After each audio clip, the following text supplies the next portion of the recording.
Hello everyone, so I have some Doom 2 gameplay here, and I really didn't want to use this footage.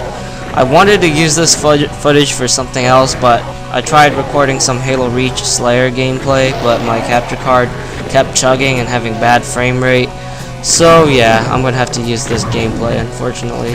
This level is actually my favorite level.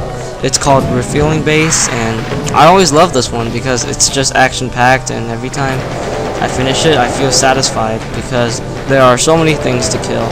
Matter of fact, this level has the highest monster count in Doom 2. The main reason why I made this video is to kind of give you some more Sorrow info. Well, not really, but these are kind of goals I strive for, and I'm not really sure if I'm going to continue more about Sorrow because I've been writing the script and doing a lot of stuff related to it, but I don't know if I can show any more stuff. But anyways, I'm going to go over my goals.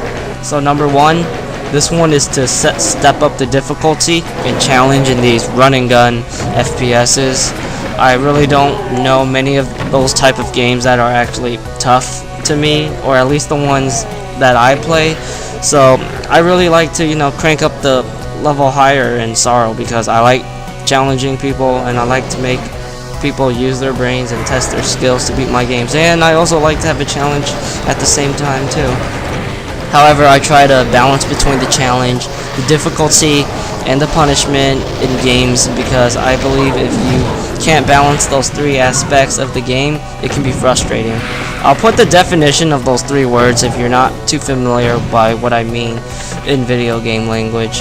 Anyways, I'll probably never ever make easy games because I like to at least challenge players, but I don't try to go to make like the hardest game ever. Number two, freedom and exploration. I need those two things in FPS games. I love them.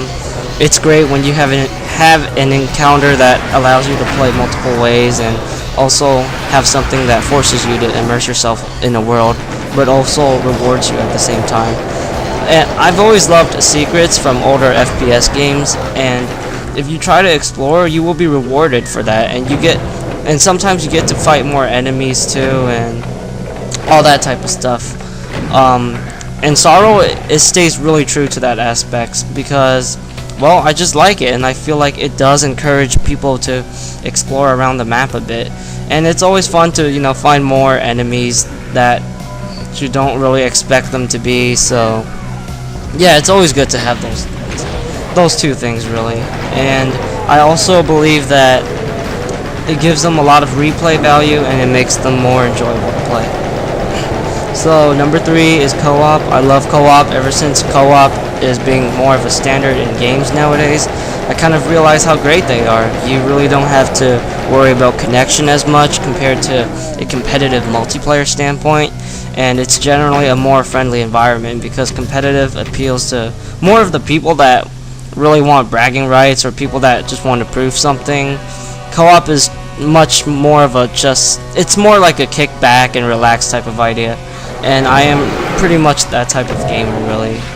So number four, and speaking of co-op and multiplayer, I actually don't want like a player versus player multiplayer in Sorrow because it's just that, how can I say it? I'm trying to think right here. Basically, if I make a single player game, I really want that to be the focus, and it's the same thing if I make a multiplayer. I'm going to sacrifice single player for quality.